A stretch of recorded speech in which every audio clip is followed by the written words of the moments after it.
Yo soy Sofía Guerra, soy ingeniero mecánico cohorte 03 y estoy aquí por ser miembro del equipo de Alum USB.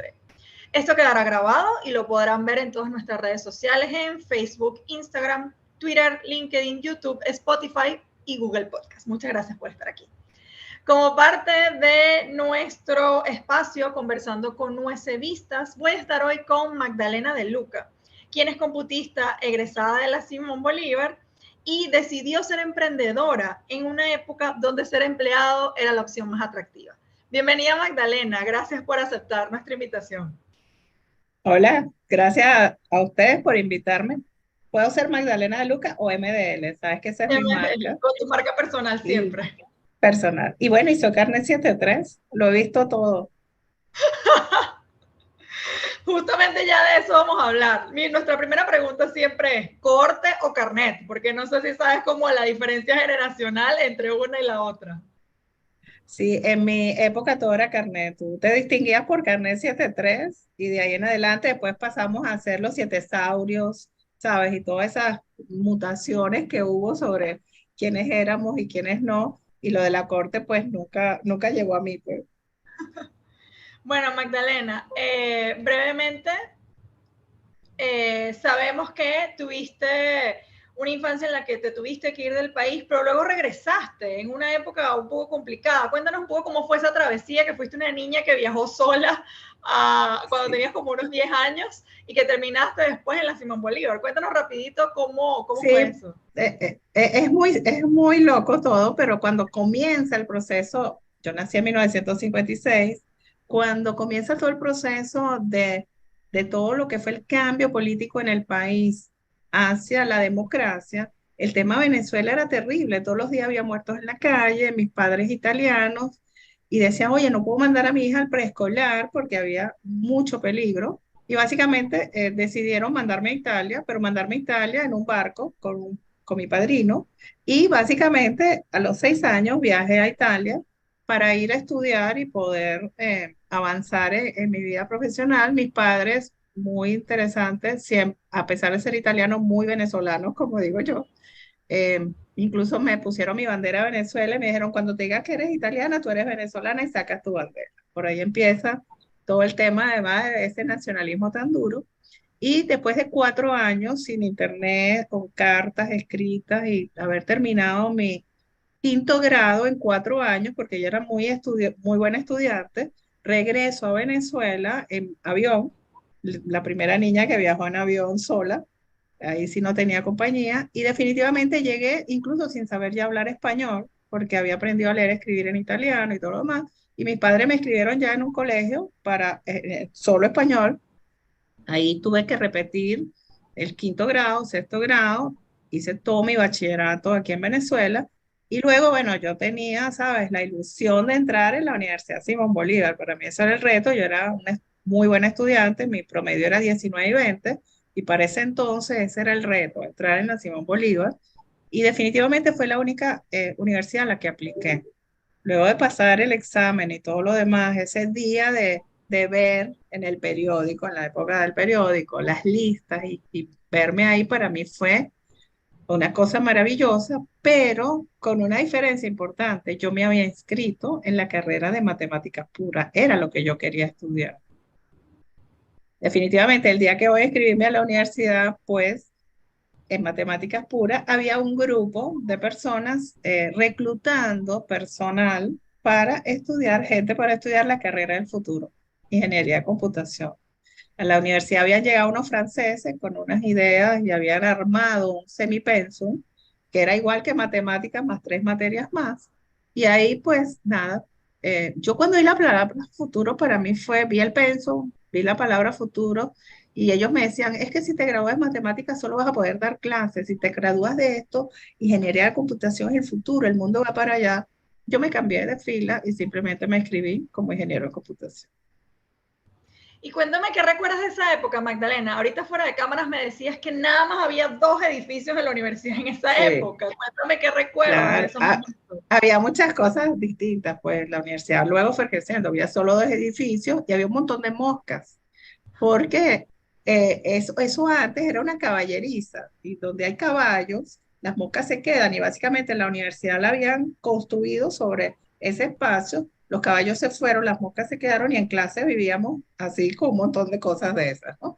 Y sí, ya estaba, digamos, la universidad en construcción, pero todo estaba en construcción más o menos. O sea, básicamente éramos muy pocos estudiantes y el cambio que iba dando la universidad de ahí en adelante fue muy grande, pero lo interesante era que había muy poca gente, muy pocas aulas, muy pocas carreras y definitivamente los que estábamos ahí, muy pocas mujeres también, estábamos en el tema de, bueno, esta es la universidad, porque la fama de la universidad, lo estricta de la universidad, y que son los mejores del país y definitivamente muy duro. O sea, una historia de estudios durísima. Yo era súper buena estudiante y la primera materia que me rasparon en la universidad fue una tragedia para mí. ¿Cuál fue esa materia que te rasparon? Y cuéntanos esa Fue anécdota. terrible, fue física. O sea, yo era full matemática, pero física fue una tragedia en mi vida y después la vi a lo largo de toda la carrera por todos los métodos, método Keller, método esto. De hecho, en el mes que me gradué, vi la última física y después de que me gradué, eliminaron dos físicas de la carrera. Quería matar a los que hicieron el peso. Fue una locura. Pero el resto Exacto. de la carrera fue una locura. Vimos nacer el centro de computación de la universidad, que cuando ya empezaron a llegar las computadoras, bueno, imagínate, éramos ingenieros de computación y no había computadora en la universidad. O sea, estábamos estudiando una carrera y a su vez, bueno, las máquinas que se trajeron, si fueron de avanzada, seguían estando los franceses. Eh, Nosotros, por ejemplo, en esa época, imagínate, 1974, 75, ya éramos expertos en Pascal. Y Pascal fue un lenguaje que después de muchísimos años, pues definitivamente fue que nació. Y lo otro que pasaba es que la gran competencia eran los de la central y nosotros los de la Simón. Y los de la central estaban estudiando digamos, los lenguajes de programación que todo el mundo usaba, como COBOL y todas esas cosas, y nosotros en las estratosferas estudiando las cosas del futuro de verdad. Y cuando te graduabas, lo interesante era que decías, si vienes de la central, estás listo para trabajar. Si vienes de la Simón, eres investigador. Era más o menos eso el concepto. Y ahorita que mencionas ese tema de que si te gradúas de la Simón en ese momento eres investigador, entonces, ¿cómo llegas a ser emprendedora en esa época cuando las expectativas de un graduado de la universidad eran completamente distintas? Completamente distinta. Fíjate, yo, claro, estudié ingeniería de computación. Luego de eso, definitivamente, y al graduarme, todo el mundo estaba loco por trabajar en la industria petrolera, ¿sabes? O en cualquiera de estos sitios, en la banca. Pero yo siempre tuve la vena empresarial. Yo cuando era pequeña tuve dos hermanas y cuando jugábamos a las muñecas, yo tenía la tienda que les vendía a todos y ellas eran las mamás, ¿no? Entonces al final empecé con este primer emprendimiento que nació, por cierto, para la industria petrolera. Yo me especialicé mucho en el tema de base de datos y todo lo demás, y la industria petrolera, que en ese entonces estaba todavía en el esquema muy privado, muy cerrado, yo empecé a dar soporte a la industria petrolera. Y en uno de esos pasillos había un gerente que me apreciaba muchísimo, a pesar de que yo era muy joven, y me sentó un día en el escritorio y me dijo, mira, IBM me está diciendo que quiere hacer este proyecto, yo lo necesito, pero me dice que dura un año. ¿Y tú qué opinas? Me pidió mi opinión. Y en ese entonces, cuando me pidió mi opinión, yo le dije, mira, déjame llevármelo, lo voy a analizar muy seriamente, yo muy joven, pero muy concentrada en mi proceso. Estuve 2 días, día y noche, revisando qué opciones había y regresé con una propuesta. Y le dije, este proyecto se puede hacer en 3 meses. Y en estos 3 meses, utilizando esta tecnología, vas a lograr esto, esto y esto. Y el hombre me saca una planilla de empleo. Yo le dije, no, no, no, yo no puedo ser empleada, yo soy empresaria. Pero tienes una empresa, bueno, estoy en eso. Y en ese proceso, el tipo me dijo, bueno, forma tu empresa y el negocio es tuyo.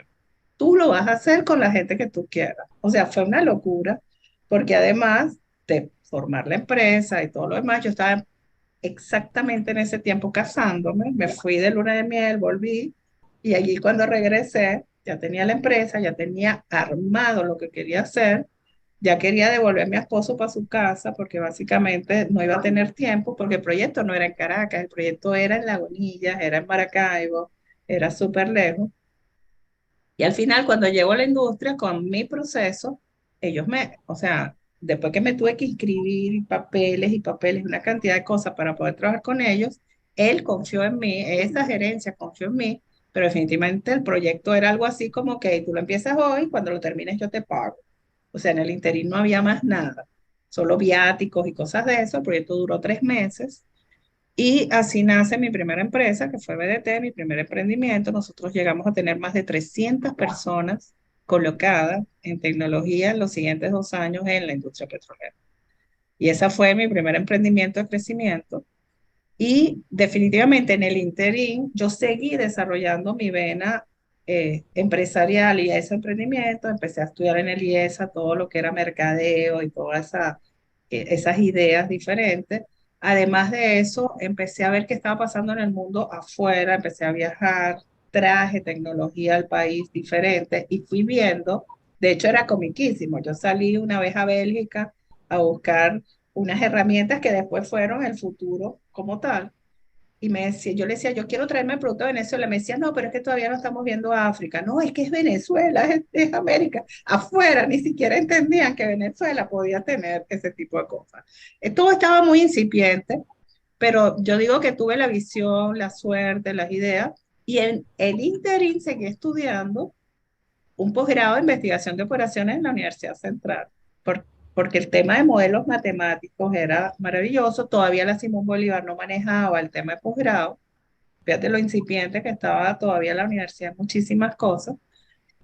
Y todo eso junto en mi mente, pues siguió. Y así arrancó mi primer emprendimiento y bueno, súper lindo.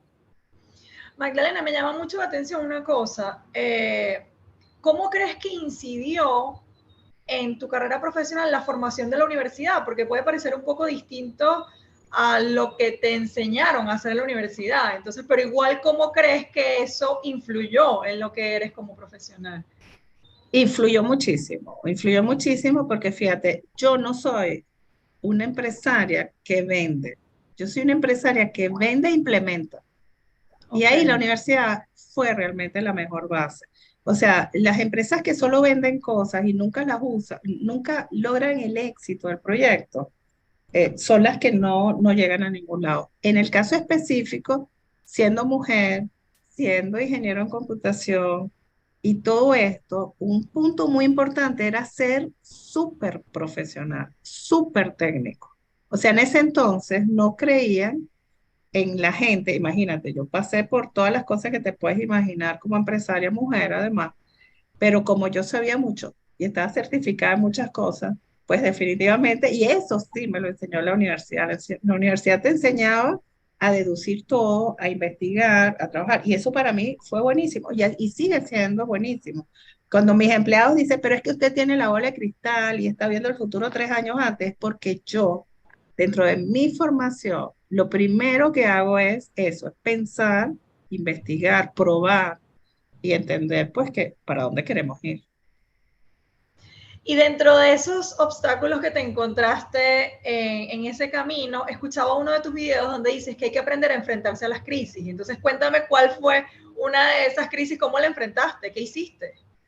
Pero imagínate, la primera, es que la palabra crisis está siempre, o sea, no importa el país donde vivas, o sea, hay países donde lo llaman distinto, lo que sea, pero imagínate, yo creé mi primera empresa en 1979, arrancamos todo lo demás y llegó Viernes Negro.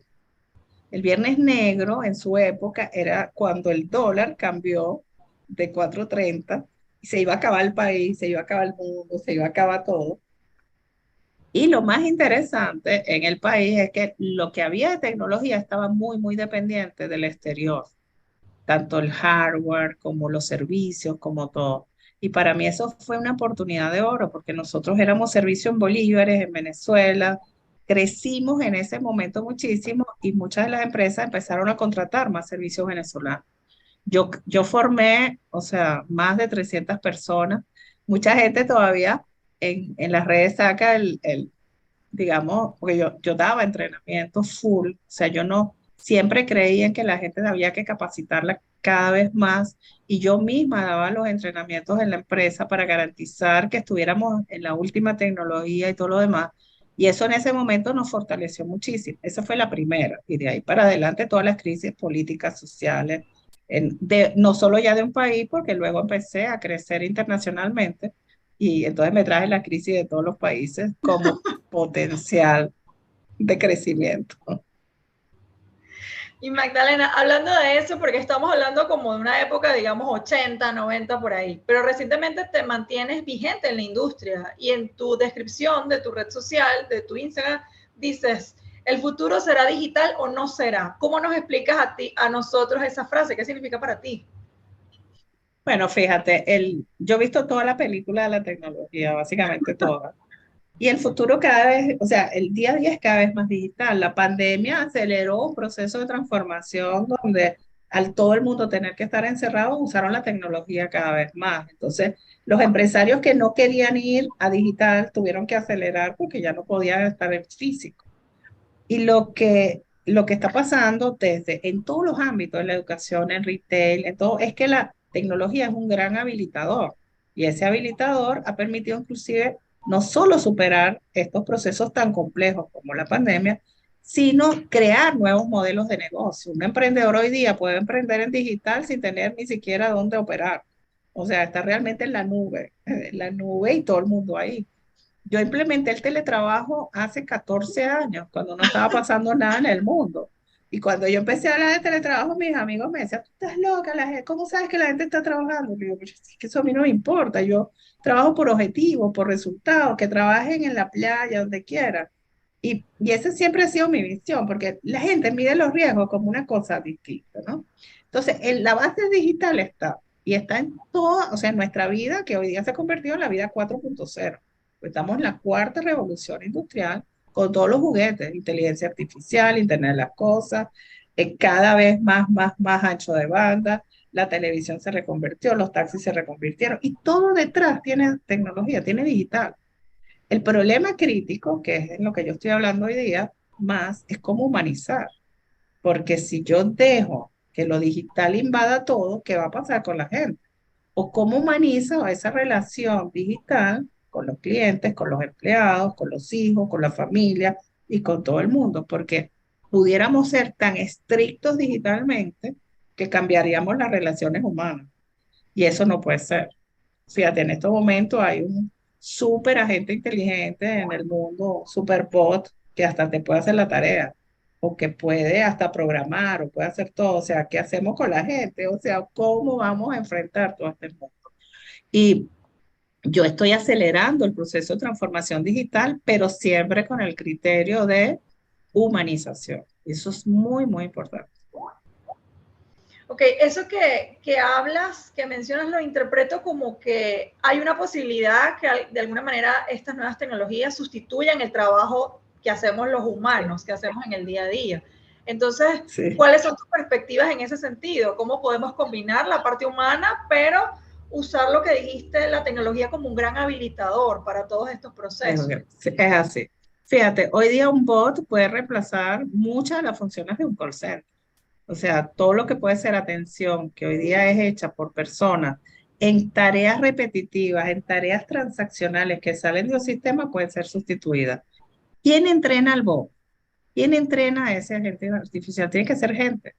Y no puedes hacer el mismo agente inteligente para todas las empresas o para todas las organizaciones. Todos los que usan Alexa o Siri o esto nuevo que es o sea, que es una cosa superior, pues definitivamente están obteniendo información, están yendo a buscar esa información que no es repetitiva, pero ¿quién fabrica los datos? ¿Quién fabrica la forma de comunicarse? ¿Quiénes habilitan cómo debe ser la comunicación desde cada empresa? Tienen que ser las personas. Obviamente los skills que teníamos antes en personas tienen que ser transformadas. La gente debería estar estudiando más matemáticas, más modelos matemáticos, más cómo crear contenidos a través de agentes inteligentes, carreras que ni siquiera están hoy día sobre el tapete. Pero dentro del punto de vista de los cambios que vienen en el mundo está eso, y mucha gente hoy día trabajando en proyectos tecnológicos que ni siquiera han llegado a la universidad. Yo hago bootcamp de niños de 12 a 14 años para desarrollar un bot y en 3 días lo inventan, lo diseñan y lo montan. O desarrollan aplicaciones móviles en 3 días. Incluso lo hemos hecho con niños más pequeños. Porque las herramientas cada vez son más fáciles, pero lo interesante ahorita es cuál es la idea, dónde está la estrategia. O sea, ¿qué voy a inventar? Porque hay gente, tengo amigos que dicen, "Me vamos a sentar a inventar otra vez Uber". No, eso no es así. O sea, los proyectos y los inventos hoy día, o cómo haces que seas exitoso sobre plataformas globales, incluso con las que estás compitiendo. Y algo súper lindo aquí es la estrategia. El humano tiene que pensar más en la estrategia, no en eso, ese trabajo repetitivo que puede ser asumido por una máquina, incluso trabajos de fuerza. Tú eres ingeniero mecánico y muchas de las cosas que tú podrías diseñar hoy día podrían estar eh, eh, siendo asumida por un objeto inteligente. Ahora, la humanidad tiene que reconvertirse, la educación tiene que reconvertirse. El proceso de transformación que tenemos hoy día es muy complejo.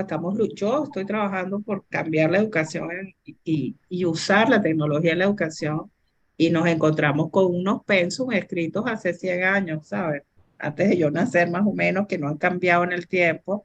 Están apareciendo las EduTech, o sea, todas estas organizaciones, así como en la banca, las fintech, en seguros, en todo, estas organizaciones que están creando contenidos o especializaciones que son más rápidas, ágiles, diferentes, pero que no están dentro del marco legal. Entonces, todo de verdad está cambiando y va a seguir cambiando. Magdalena, en una de tus empresas está enfocada en la transformación digital. ¿Cómo me puedes dar un ejemplo de cómo o para qué contrataría yo a tu empresa? ¿Cómo sería un ejemplo de Fíjate, transformación digital? sí, es que la transformación digital no solamente es tecnología, es pensamiento. O sea, nosotros llegamos, o sea, yo soy estratega digital y muchos de los dueños de la empresa me contactan y me dicen, Magdalena, hazme la estrategia digital de la empresa, transfórmame digitalmente. Yo le digo, o sea, si yo te hago la estrategia, soy tu socia, o sea, me vas a tener que dar plata. O sea, tú tienes que definir tu estrategia y yo te monto lo digital. ¿Dónde te lo puedo? ¿Cómo te ayudo a montarlo desde mi organización? Bueno, desde los sistemas administrativos, los sistemas de recursos humanos, los sistemas de experiencia al cliente. O sea, todas las áreas hoy día de una organización pues, son tocadas transversalmente. Y nosotros en una de mis empresas, como CIPEN, lo podemos tocar todo. Otra de mis empresas que es Soluciones Láser, que está dedicada a gestión documental hace 30 años, que yo reconvertí 100% digital. Nosotros éramos los impresores de todos los estados de cuenta de la banca, de todas las facturas del país, de servicios y demás, y hace 8 años yo reconvertí 100% ese negocio digital. Hoy día prestamos los mismos servicios hasta la factura digital, pero digitalmente. Entonces se optimizaron los repositorios, se apagaron todas las máquinas y se sacó todo ese proceso que no era manual. Entonces, cuando tú hablas de transformación digital, además tienes que cambiar los procesos.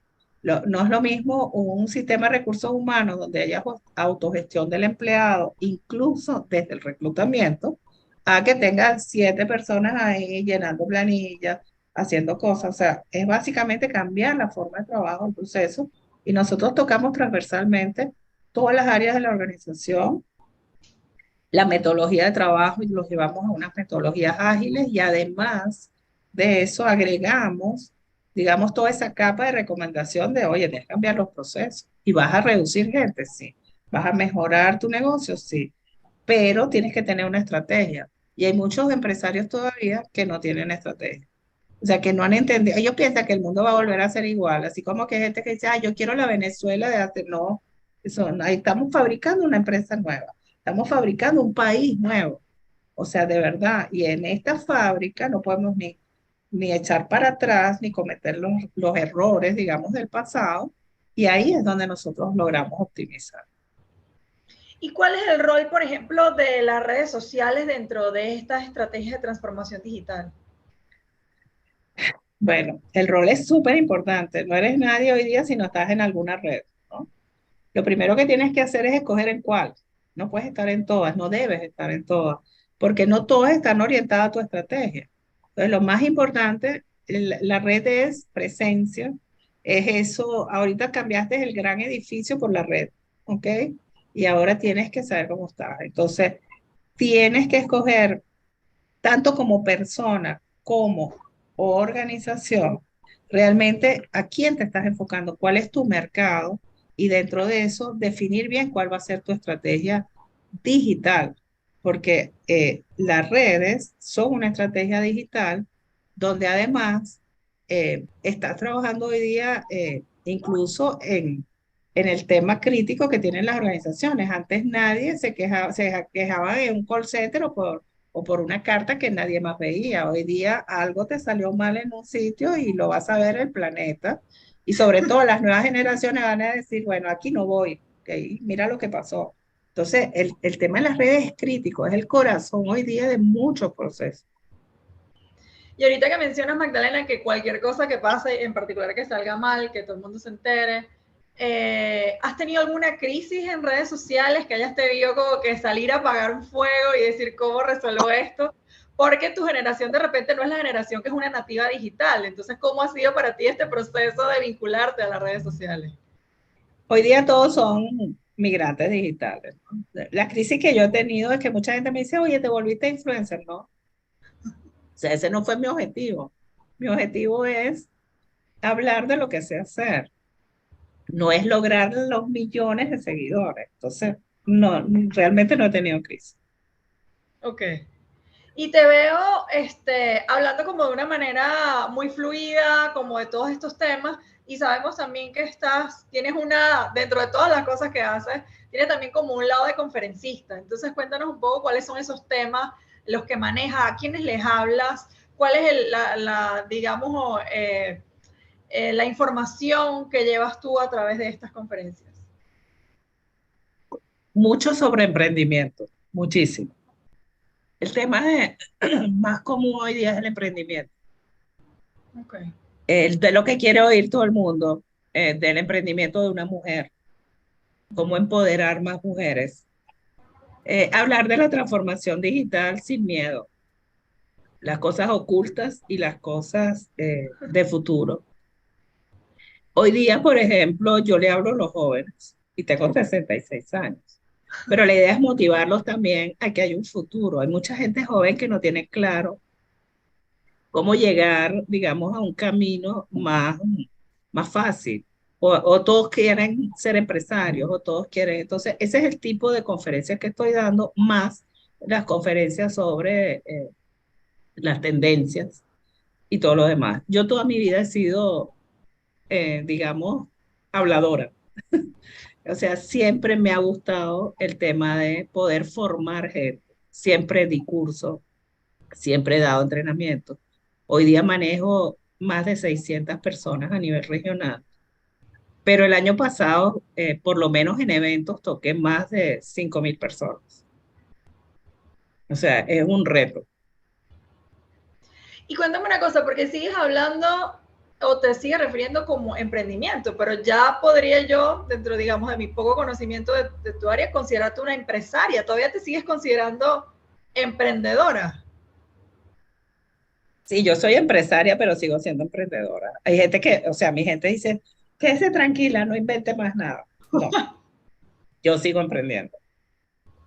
Y has pensado, Magdalena, ahorita decías algo que me pareció muy curioso, que dices, tú has visto la tecnología desde los inicios, en todas sus facetas.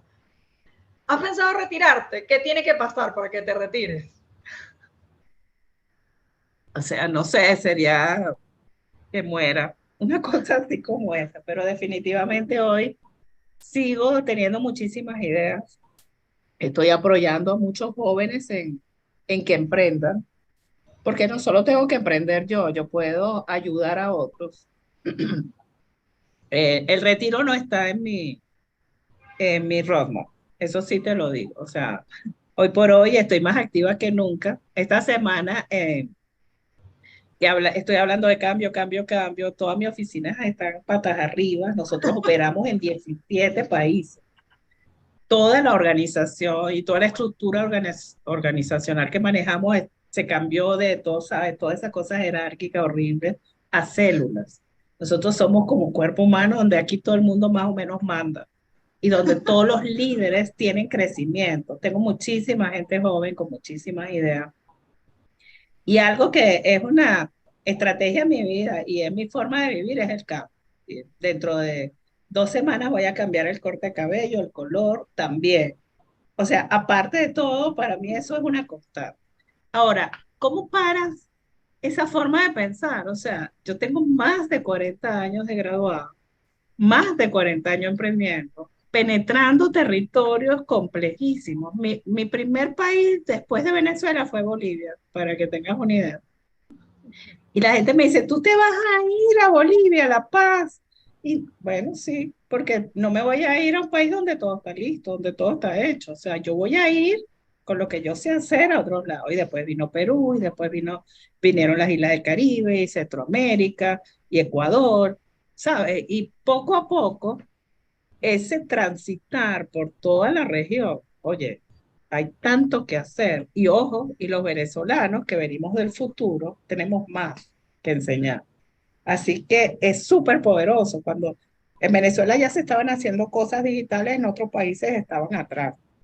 Nosotros teníamos una súper ventaja y la seguimos teniendo.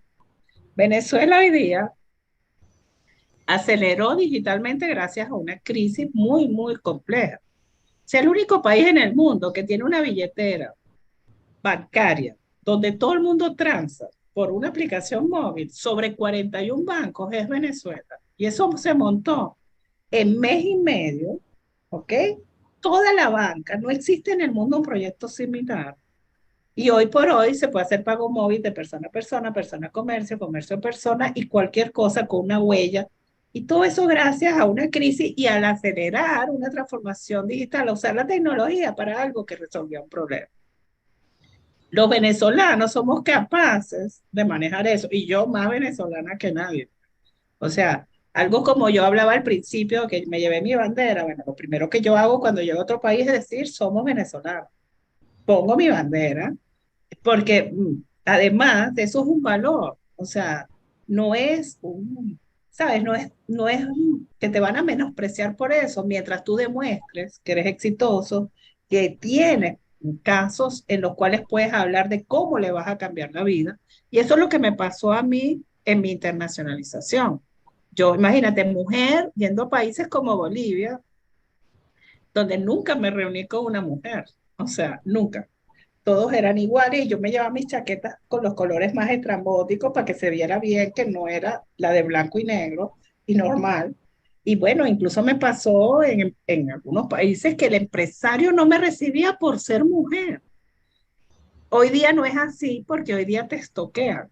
Y cuando veas quién eres, el estoqueo, entonces dice, oye, sí, como que sí. Yo represento hoy día las marcas más importantes en el mundo de tecnología. Empresas de tecnología donde tampoco había mujeres visibles en ese momento. Entonces, hablar de retirarse hoy, ¿no? Si yo tengo más ideas que nunca. Hablar de seguir creciendo internacionalmente, más que nunca. Seguir sembrando ese proceso de cambio en la gente, en eso de que me levanto todos los días diciendo esto es un desastre, no. Aquí hay una oportunidad. Yo soy parte del cambio, yo soy parte de lo que debo hacer. Y ojo, tengo una gran responsabilidad en mi vida, o sea, tengo 600 familias aquí, más todos los clientes, que son más de 300 clientes a nivel regional, que hoy día dependen de servicios que nosotros prestamos. Entonces es difícil retirarse. Mira, Magdalena, has mencionado bastante la palabra cambio y es algo que pareciera haber estado presente siempre en tu vida personal y profesional. Yo particularmente soy una persona que a veces me considero resistente al cambio. ¿Cómo gestionas y te mantienes vigente y cambiando constantemente? ¿Cuál es el patrón mental o el modelo mental que usas para adaptarte? Fíjate, yo soy muy, muy feeling, o sea, yo tengo que enamorarme de las cosas para hacerlo, pero además duermo poco. Entonces, en ese dormir poco tengo mucho tiempo para generar ideas. Me gusta mucho investigar. Yo pienso que esa vena me quedó desde la universidad, de verdad. Pero además, siempre, o sea, siempre he visto el cambio como la única forma de supervivencia. O sea, si tú no logras, porque fíjate, el cambio puede ser tuyo o puede venir de afuera. O sea, imagínate que todo lo que ha pasado en los últimos años, si la gente no hubiera cambiado o si no se hubiera podido adaptar a los cambios, simplemente no lo hubiera logrado. Ahora, ¿por qué tú te resistes al cambio? Lo primero que tienes que hacer es medir los riesgos, que es lo que yo hago. Cuando yo empiezo con mis ideas nuevas, fumadas, como dicen aquí, cuando me empezaron a llamar MDL era porque mis equipos me llamaban así cuando no querían que supiera que ellos estaban hablando de mí.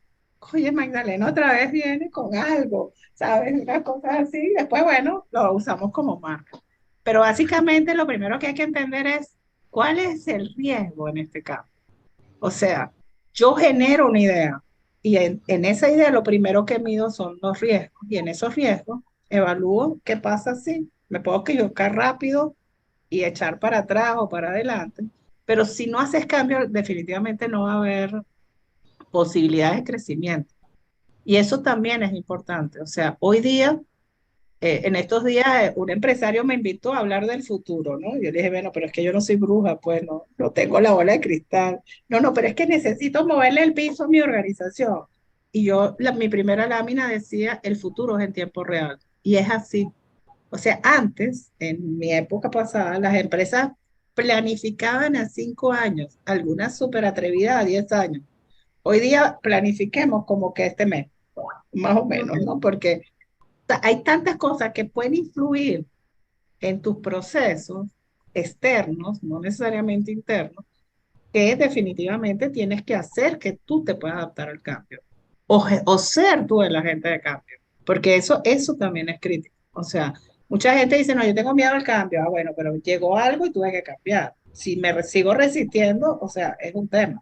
Es lo que te digo de mucha gente que dice, no, yo quiero la Venezuela de antes, yo quiero antes de COVID, no, vale, eso pasó. O sea, de verdad, la cosa cambió de verdad. O sea, no es lo anterior, no hay forma de volver a lo anterior después de todo lo que hemos vivido.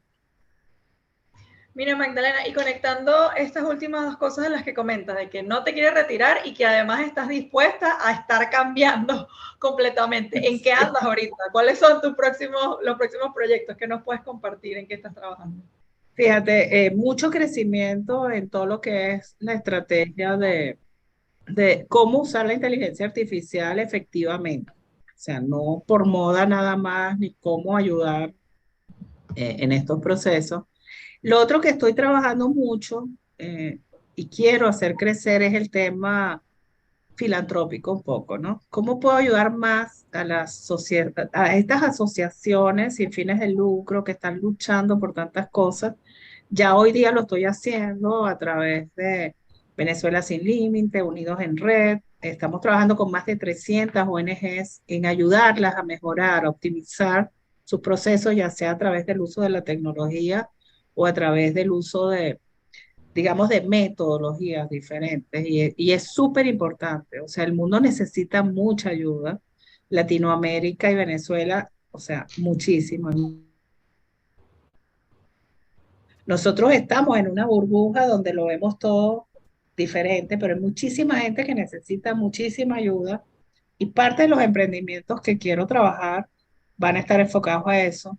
También me han invitado mucho a hablar de mujeres y WEF, el movimiento WEF, todo eso. También me estoy involucrando un poquito más en esas áreas, no como feminista, no lo soy, ni tampoco soy machista.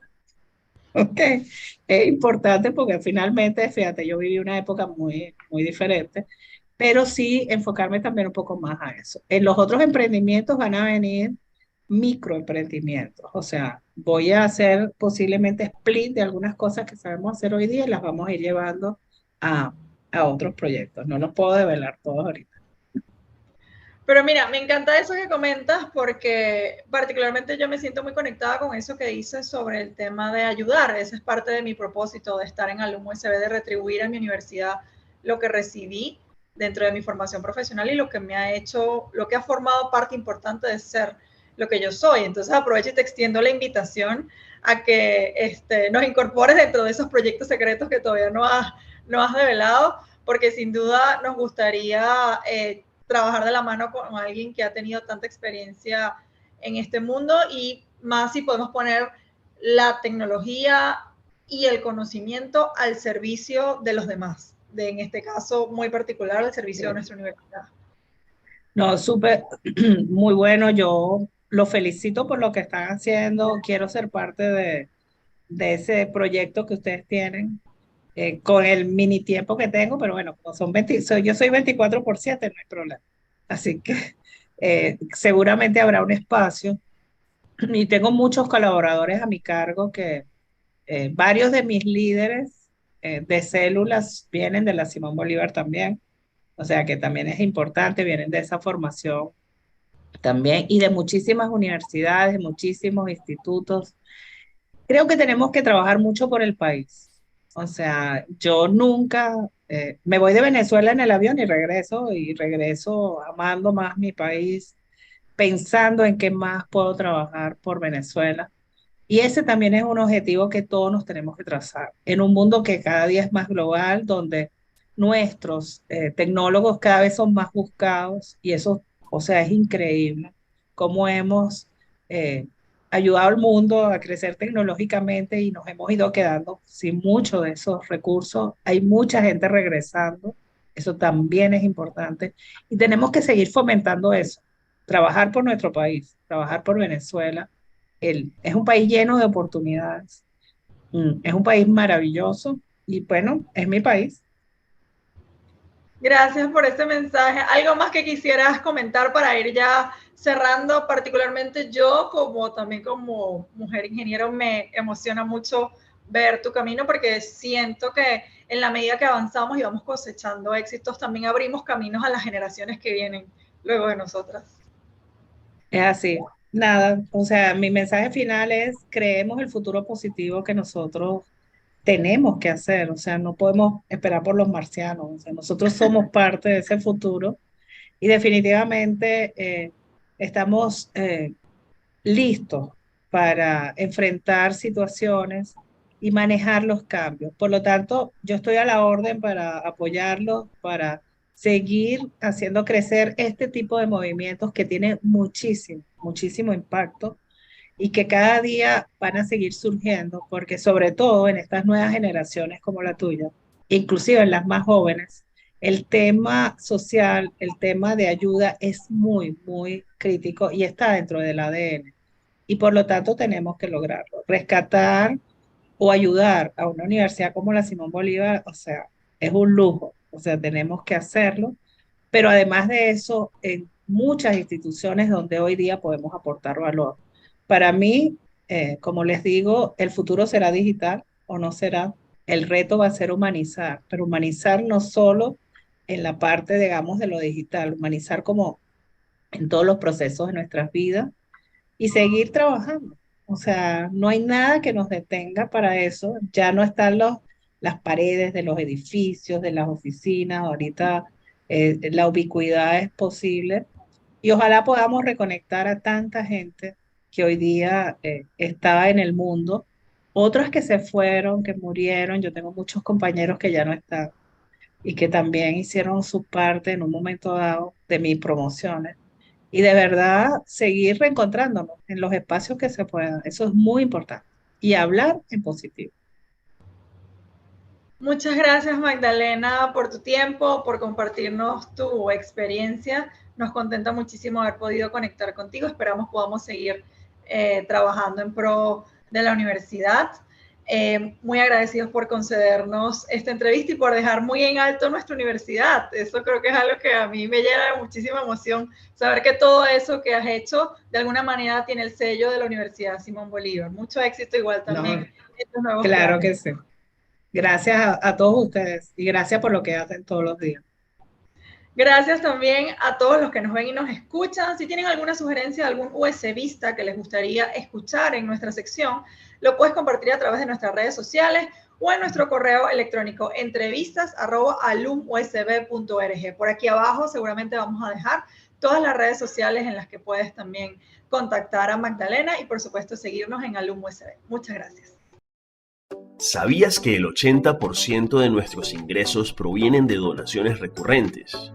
Únete ya a las más de 200 personas que, mes a mes, aportan su granito de arena para que nuestros profesores, alumnos, biblioteca, laboratorios y el espacio físico mantengan esa calidad que caracteriza nuestra universidad. Dona,